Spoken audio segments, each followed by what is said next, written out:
취업은 해커스 대기업 해커스 공기업 해커스 최종 합격해버렸어 가자.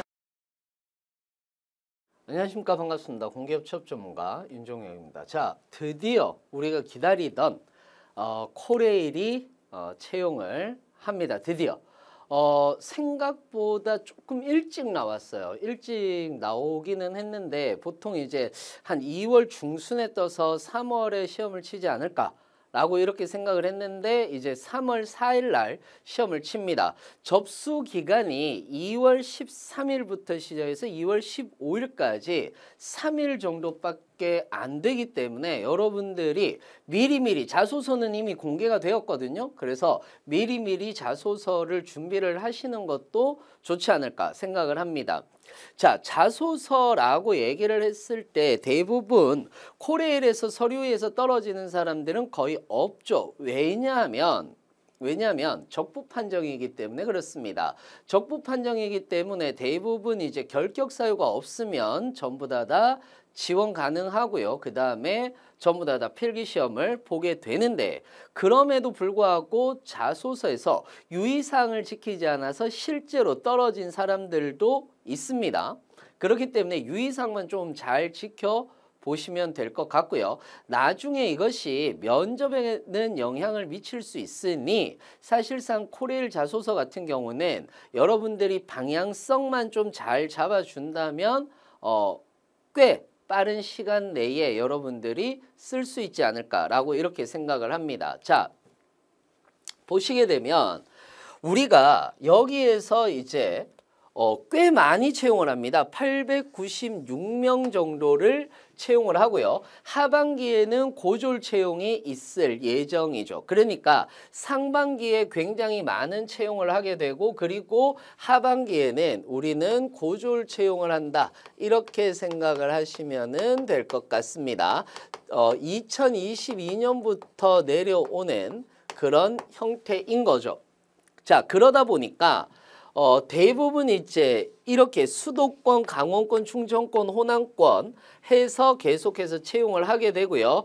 아무래도 제일 많은 수도권 자체가 가장 많다. 일반. 그리고 수송이 있고 IT가 있다라고 이렇게 생각을 하시면 되고요. 운전 같은 경우에서도 강원, 수도권이 없습니다. 운전 같은 경우는 수도권이 없다라는 거. 그래서 강원권이라든지 이런 쪽들이 존재를 하고요. 차량 같은 경우는 기계나 전기 쪽인데 기계는 55명 그리고 전기는 83명을 수도권에서 가장 많이 채용을 하고 있다는 것을 우리는 알 수가 있습니다.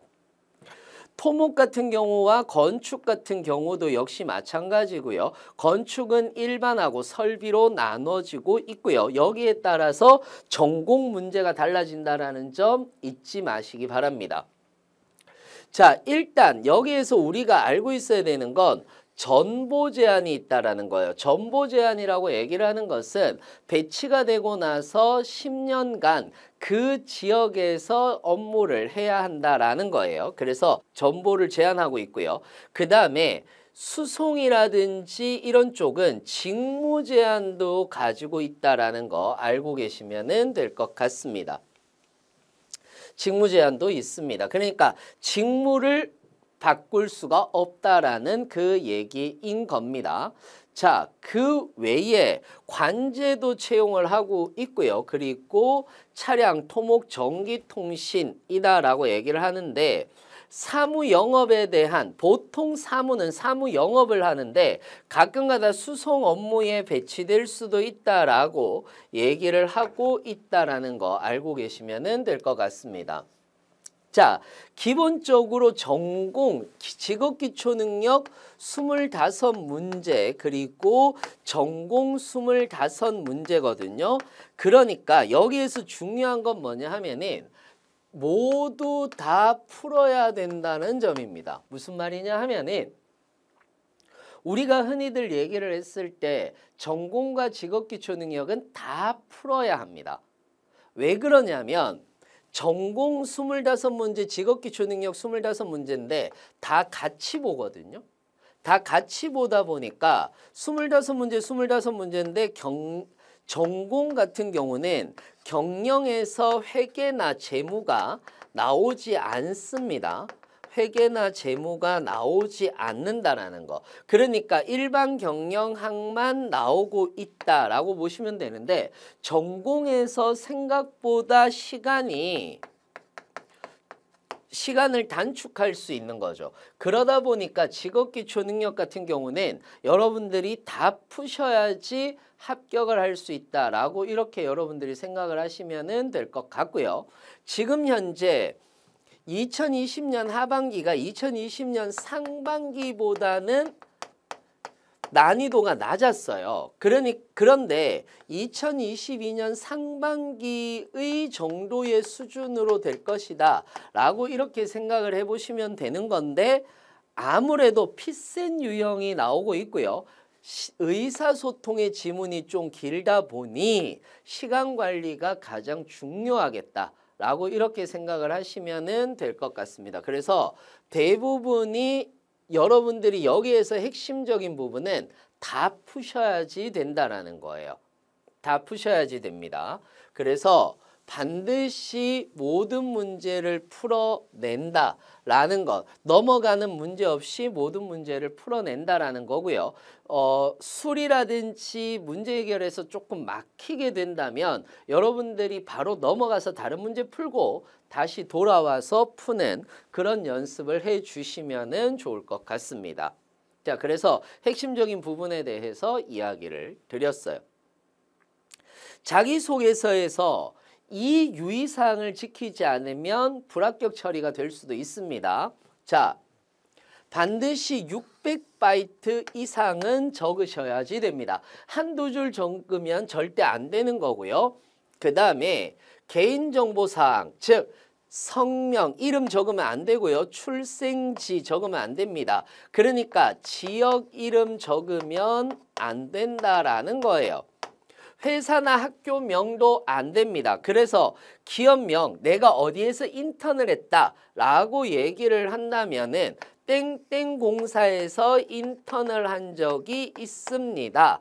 라고 이렇게 얘기를 해 주시거나 혹은 어떤 성격의 공공기관에서 내가 인턴을 한 적이 있습니다. 라는 이런 형태로 여러분들이 기재를 해 주시는 것이 맞겠다. 라는 거죠.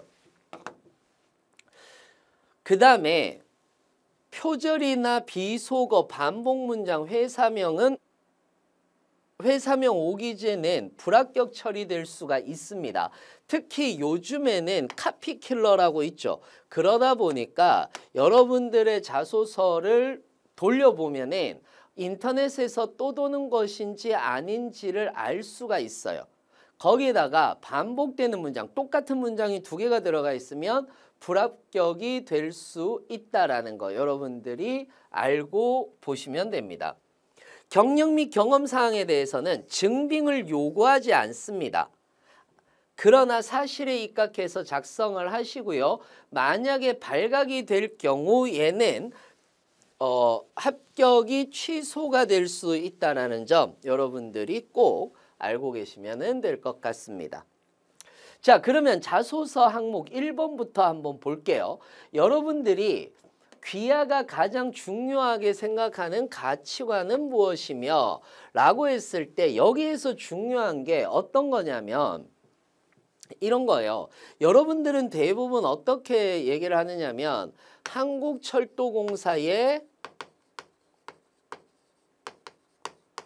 한국철도공사가 하고 있는 어떤 사업에 대해서 얘기를 하고 이 사업이 가지고 있는 어떤 성격에 대해서 얘기를 하면서 여기에 내 가치관이 맞다 이런 얘기를 하거든요. 예를 들어서 한국철도는 상생 경영을 하고 있다. 이런 것들이 맞아서 저는 지원하게 되었다 라고 얘기를 하는 것이 아니에요. 이건 지원 동기가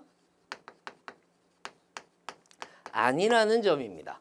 이걸 마치 지원 동기처럼 쓰시는 분들이 계세요. 절대 아닙니다. 이거는 나의 가치관이라고 얘기를 하는 것을 먼저 쓰고 그리고 그 가치관과 철도공사, 즉 코레일의 방향성을 여러분들이 알고 계시면 좋은 거죠.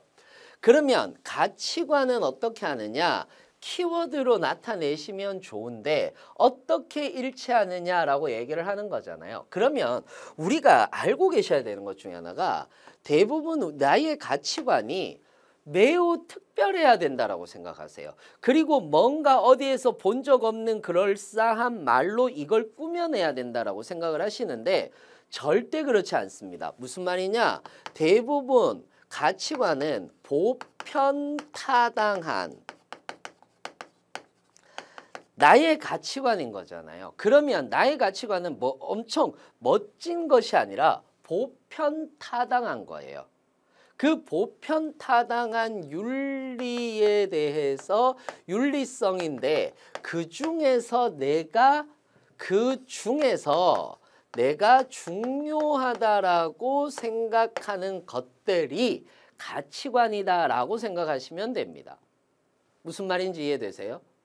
예를 들어서 신뢰라든지 배려라든지 이런 것들 중에서 나는 신뢰도 중요하지만 배려가 더 중요해. 둘 다 중요는 하지만 무엇에 좀 더 치중되어 있어 라는 이런 얘기를 하는 것이 가치관이에요. 무슨 말인지 이해되세요?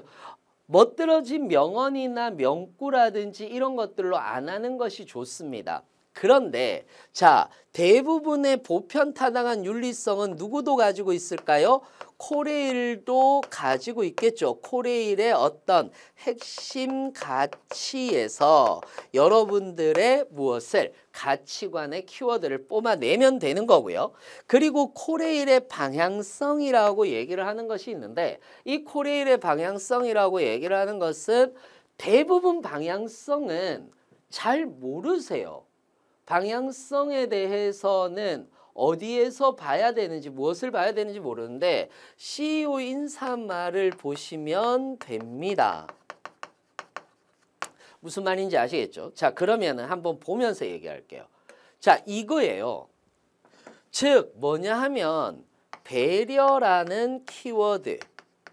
이 배려라고 얘기를 했을 때 얘는 온실가스 배출을 감축하고 즉 온실가스 배출을 감축한다라고 얘기를 하는 것은 사회적인 배려인 거죠. 지역경제를 활성화한다. 상생경영일 겁니다. 인 거고요. 서비스의 공공성을 강화한다 라는 등의 얘기를 할 수가 있는 거예요. 그렇다면 배려라고 얘기를 하는 것은 사회적으로 예를 들어서 나는 사회적인 동물이기 때문에 사회적인 어떤 배려라든지 이런 것들이 사람과의 관계에서의 배려도 중요하지만 관계에서의 배려도 중요하지만 어디에서 사회적 배려라든지 이런 것들을 중요하게 생각한다 라고 이야기를 해주시면 되죠. 그 다음에 그러면서 어떤 얘기를 해주냐면 이런 것들이 이제 봉사활동이라든지 또는 내가 사회적 참여를 했던 사례라든지 이런 것들을 통해서 얘기를 하면 되죠. 예를 들어서 저는 배려를 가장 중요하게 생각합니다. 늘 봉사활동이나 사회적 참여를 통해서 사회적 배려를 아끼지 않았습니다. 이는 한국철도공사의 이런 방향성에 부합한다라고 생각합니다. 라고 얘기를 해주면 좋다라는 거예요. 자, 그 다음에 신뢰라고 얘기를 하는 것이 하나가 있네요.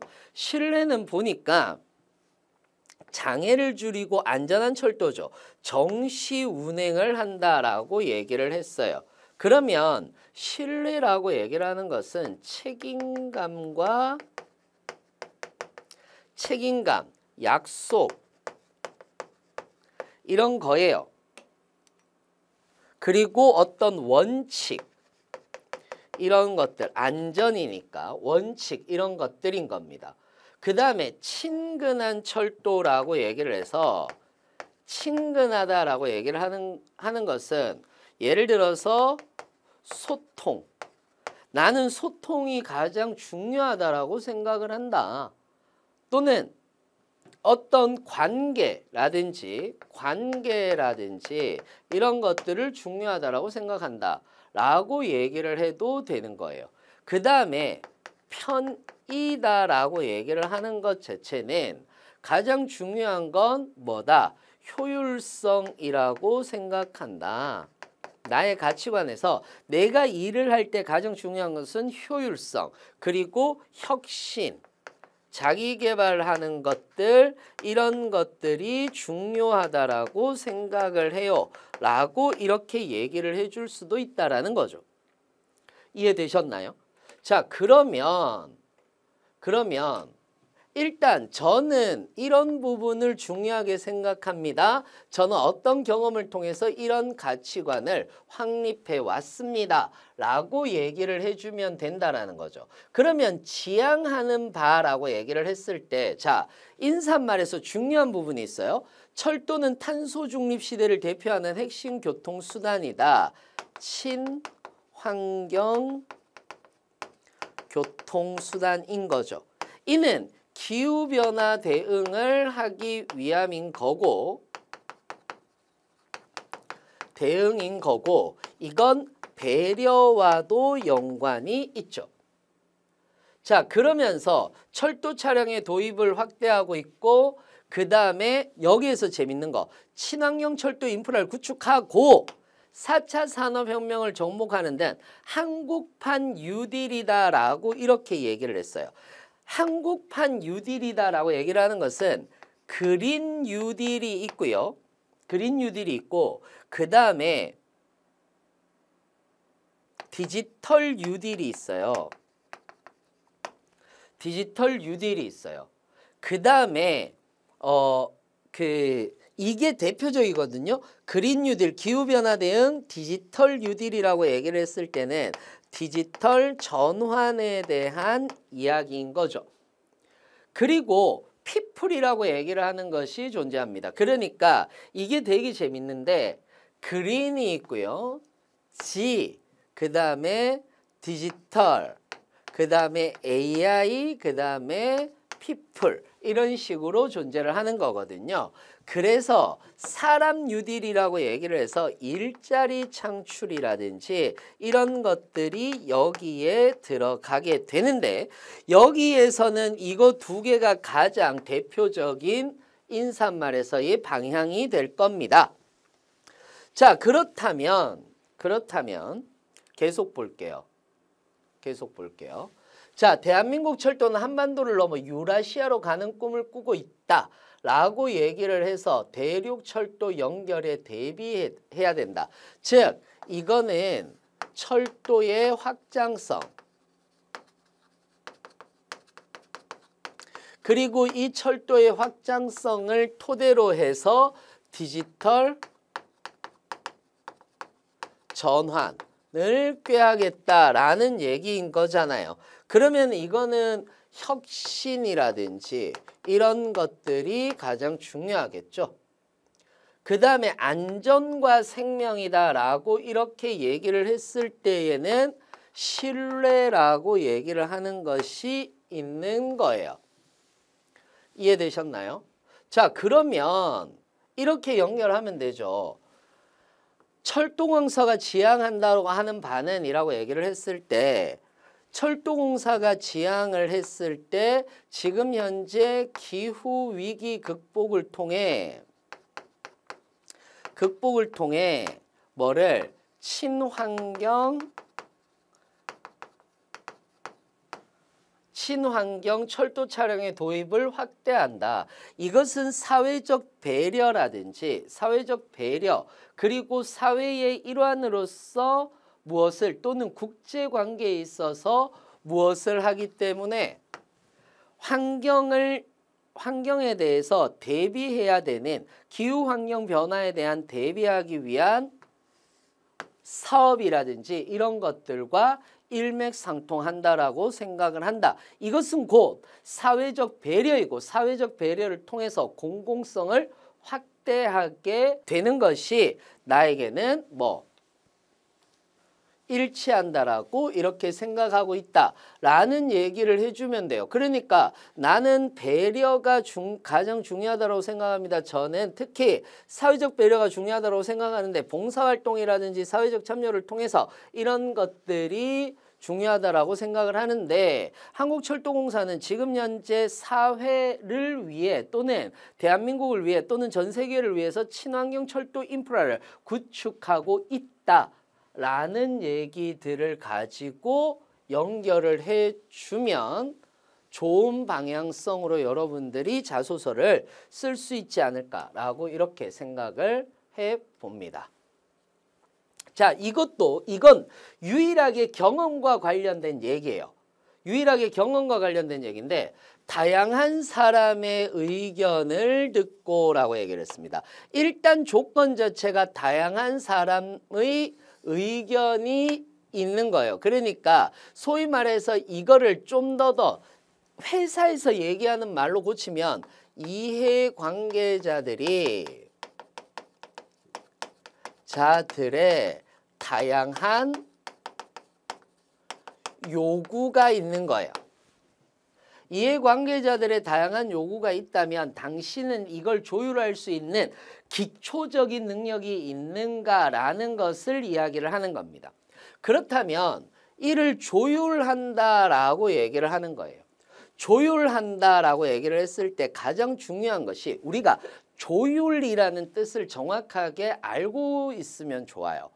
조율은 뭡니까? 하모니를 만들어내기 위해서 올바른 방향의 음을 내기 위해서 조절하는 거예요.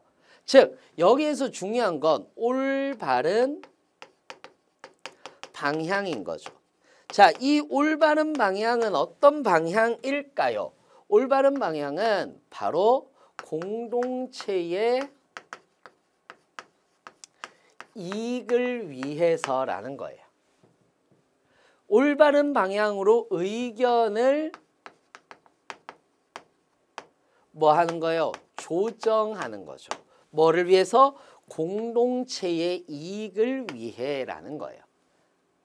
그래서 본인만의 노하우는 어떤 것이냐라고 얘기를 했을 때 이 세 가지가 조율하는, 사람을 조율하는 방법입니다. 그래서 그 조율하는 방법은 강압이 아닌 합리적인 태도로라고 얘기를 하는 거예요. 즉 합리적인 태도라고 얘기를 하는 것은 자신의 의견에 보편타당한 근거가 존재해야 되는데 이것이 공동체의 이익이겠죠. 그죠?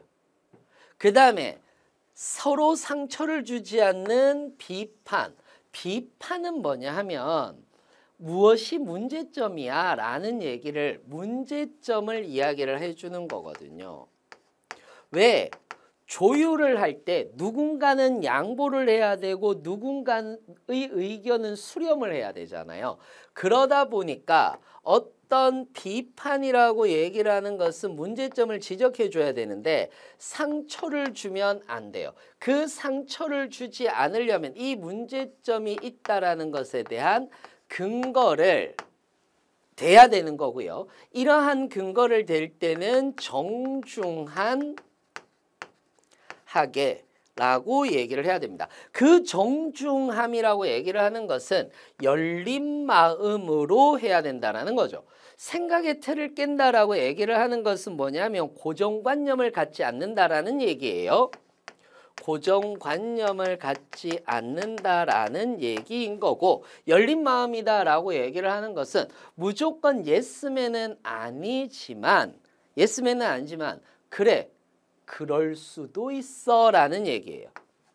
그럴 수도 있어. 너의 입장은 이해해. 그런데 이런 문제점이 있지 않을까? 라고 생각을 하면서 나의 의견이나 다른 사람이 타당하다라고 생각하는 의견에 무엇을 근거를 대면서 이야기를 하고 그 근거는 우리가 공동체로 이익이 될 수 있는 것이 어떠한 것이 있는지에 대해서 이야기를 하면서 조율을 하는 것이 나만의 노하우입니다 라고 얘기를 해줘도 된다라는 거예요. 그리고 여기에 대해서 내가 어떤 사람을 설득했다라고 얘기를 하는 사례가 아니라 다양한 사람이 의견을 제시하고 있는 상황 설정이 이미 되어 있는 항목이에요. 그러다 보니까 다양한 상황, 다양한 의견이 주고받고 있는 상황, 그 상황에서 조율을 하기 위해서 나는 합리적인 근거를 제시하고 일단 공동체가 뭐 할 수 있도록 이익이 될 수 있는 방향을 제시를 하게 되면서 조율을 했다라는 얘기가 나오면은 굉장히 좋은 자소서를 쓸 수가 있는 거겠죠. 자, 그 다음에 중요한 거는 현재 한국철도공사에서 제공하는 서비스 중 고객이 더욱 만족할 수 있도록 개선할 수 있는 점과, 자, 여기서 문제는 뭐냐면 이거 쓴 사람들을 보니까 어떠냐면 개선한다라고 얘기를 하니까 문제점을 지적해요. 문제점을 지적해요. 개선은 문제점을 지적하는 것이 아닙니다. 문제점을 지적하는 것이 아니라 개선이다라고 얘기를 하는 것은 무엇을 말하는 것이냐라고 얘기를 하면 이러한 서비스가 있는데 이 서비스에서 발전을 하면 어떤 식으로까지 발전을 시킬 수 있어요 라고 얘기를 하는 것이 오히려 개선이다 라고 이렇게 보시면 되고, 이러한 개선이 한국철도에 어떤 도움을 줄 수 있을지 라는 것이 나올 수가 있다라는 거죠. 이해되셨나요? 자, 그러면 예를 들어서 자, 철도공사의 서비스에 대해서 고객 서비스라고 얘기를 하는 것이 있어요. 그러면은 그런 고객 서비스에서 뭐 휠체어석 이용 기준을 개선했다. 그 다음에 KTX 생수를 제공한다. 그 다음에 병역 의무 복무자가 코레일 통해서 직접 받는다. 이런 것들이 전부 다 서비스예요. 그래서 서비스에 대한 개선 성과도 있는 거고요. 이를 좀 더 개선할 수 있는 방법이 뭐가 있지? 라고 이렇게 얘기를 할 수도 있다라는 거예요. 예를 들자면 지금 현재 병역 의무 복무자가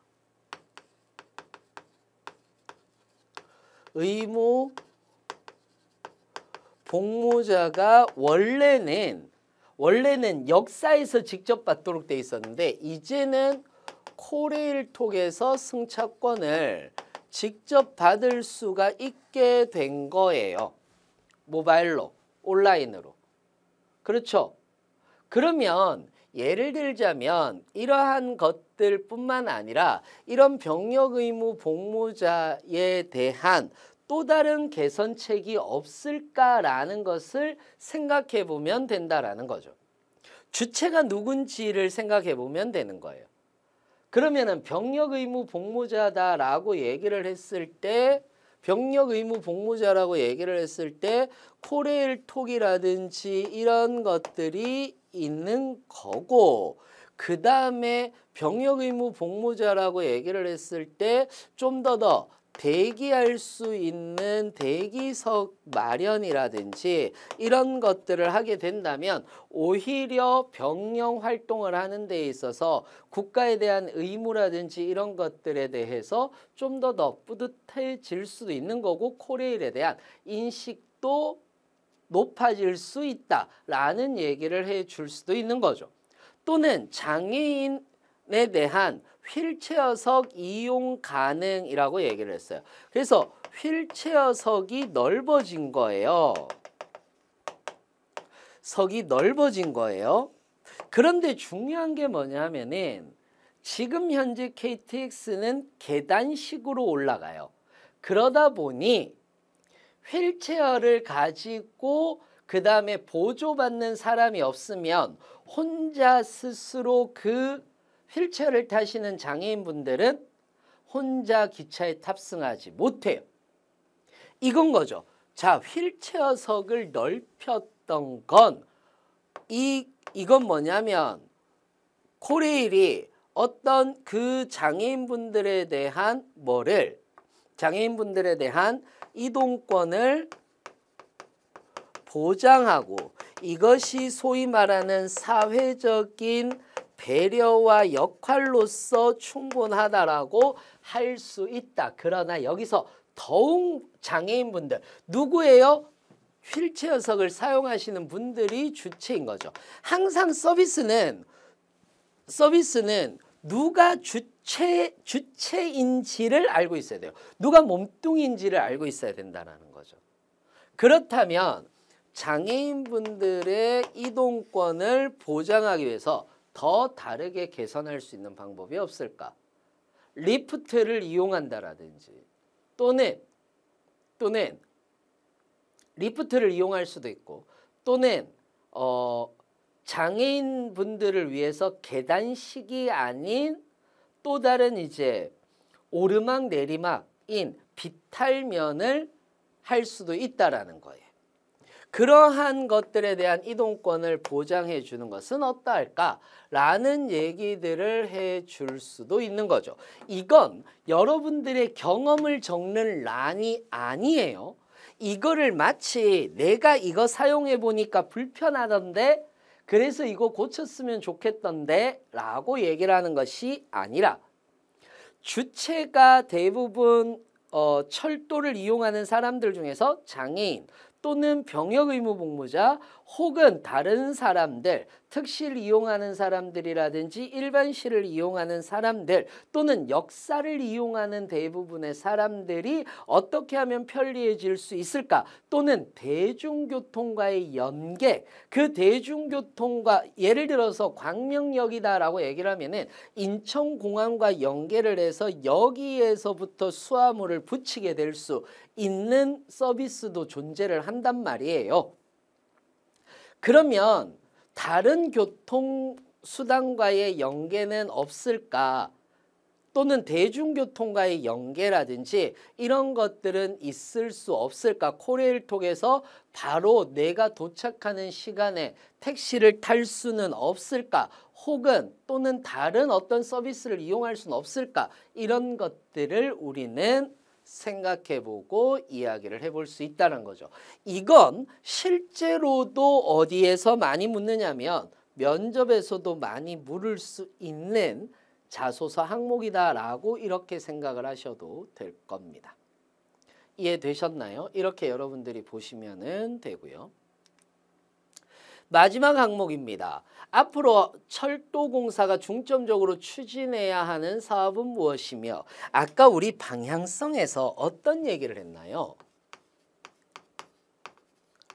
방향성에서 우린 어떤 얘기를 했느냐 하면 디지털 전환에 대해서 얘기를 했고요. 디지털 전환에 대해서 얘기를 했고요. 또 그 다음에 뭐에 대해서 얘기를 했나요? 그린 환경에 대해서 얘기를 했어요. 기후변화 대응 환경에 대해서 얘기를 했어요. 대륙 간 철도 연결에 대해서 이야기를 했고요. 그 다음에 안전에 대해서 이야기를 했어요. 자, 그러면 사업을 했을 때 가장 중요한 게 뭐냐면 왜 이 사업을 하는지를 알고 있어야 됩니다. 뭐냐? 고속열차, 여객수송, 그러니까 수송은 여객수송, 광역수송, 물류사업 수송이다 라고 이렇게 얘기를 하고 있죠. 그렇다라고 얘기를 하면은 뭐냐 하면 자 보세요. 지선을 운영해서 그러니까 지선을 운영해서 공공철성 그러니까 굳이 KTX가 안 가는 곳에도 ITX라든지 이런 것들을 전부 다 연결해서 무엇을 하고 있습니까? 전부 다 이동권을 보장해 주고 있는 거죠.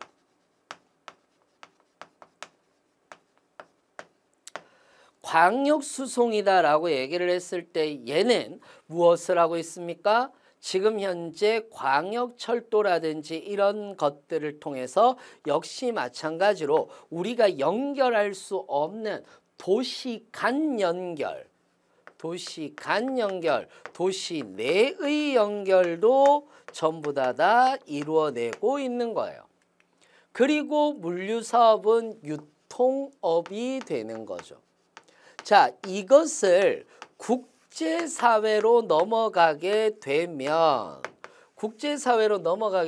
대륙 간 연결, 철도 연결을 통해서 도시 간 그리고 국가 간 연결 그리고 물류 유통 사업 그러면서 글로벌 철도를 실현하고 있다라는 얘기가 연결이 된단 말이에요. 무슨 말인지 이해되세요? 그래서 지금 현재 더 발전시켜야 되는 것은 무엇이다? 이동권을 보장하기 위해서 이런 것들을 더 발전시키고 도시 간 사업이라든지 이런 것들을 연결해서 무엇에 대비해야 된다? 대륙철도 연결에 대비할 수 있어야 한다라는 얘기가 핵심적인 부분이 될 수도 있어요. 또는 자산개발이다라고 얘기를 하는 것은 이건 뭐냐 하면 지역 또는 이것도 돼요. 우리가 대부분 철도가 뭡니까? 여객, 물류 이런 것들에 대한 철도가 친환경으로 되어 있는 거잖아요. 이동이 친환경으로 되는 거잖아요. 그러니까 점점 더 친환경을 통해서 기후변화 대응에 앞장서야 되니까 이동권에 대한 확대 또는 이동에 대한 확대를 통해서 좀 더 많은 접근성을 가지고 있어야 기후변화 대응을 할 수 있다라는 얘기도 할 수 있는 거예요. 또는 이거는 지역에 대한 지역 소멸이 있을 수 있잖아요. 그러니까 지역에 대한 상생 경영도 될 수가 있는 거죠.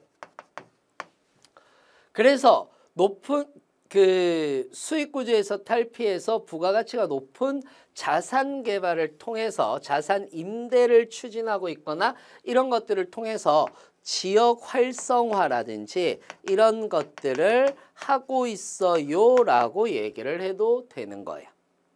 또는 유지보수라고 얘기를 했을 때 점점 유지보수에서 즉 디지털 전환이라고 얘기를 하는 것은 문제 해결 산업에서 문제 해결에서 예방으로 가는 거거든요. 이게 무슨 말이냐? 디지털을 통해서 문제가 일어나면 해결을 했었는데 이젠 예방으로 가는 거예요. 그래야 더 안전해질 테니까요. 이런 식인 거죠. 그래서 철도공사가 중점적으로 추진해야 되는 사업은 무엇인가라고 얘기를 했을 때에 한국철도공사는 중점적으로 해야 되는 사업은 이런 사업입니다. 그 사업은 왜 해야 된다라는 이 얘기를 해주는 거고요. 직무수행 내용, 예를 들어서 매표 안내라든지 이런 것들이라든지 자원을 효율적으로 활용하기 위한 수립 방안 전부 다 뭡니까? 물류 유통에 대한 얘기인 거죠.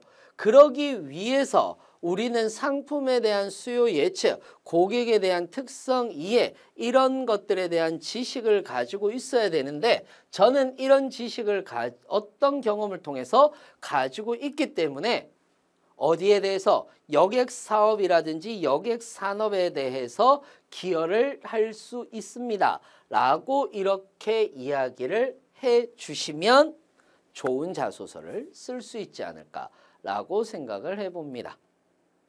자, 철도공사는 자소서가 그러니까 1차 서류가 적부 판정이기 때문에 자소서에 대한 이 정도에 대한 방향성만 딱 잡아드린다고 하더라도 여러분들이 좋은 자소서를 쓸 수 있지 않을까 라고 생각을 해보면서 이번에 또 채용이 많잖아요. 그러니까 여러분들 또 열심히 노력하셔서 시험을 치게 된다면 분명 좋은 결과를 가질 수 있을 것이라고 믿어 의심치 않습니다. 저는 항상 여러분들의 내일을 응원하고 있습니다. 이상으로 마치겠습니다. 감사합니다.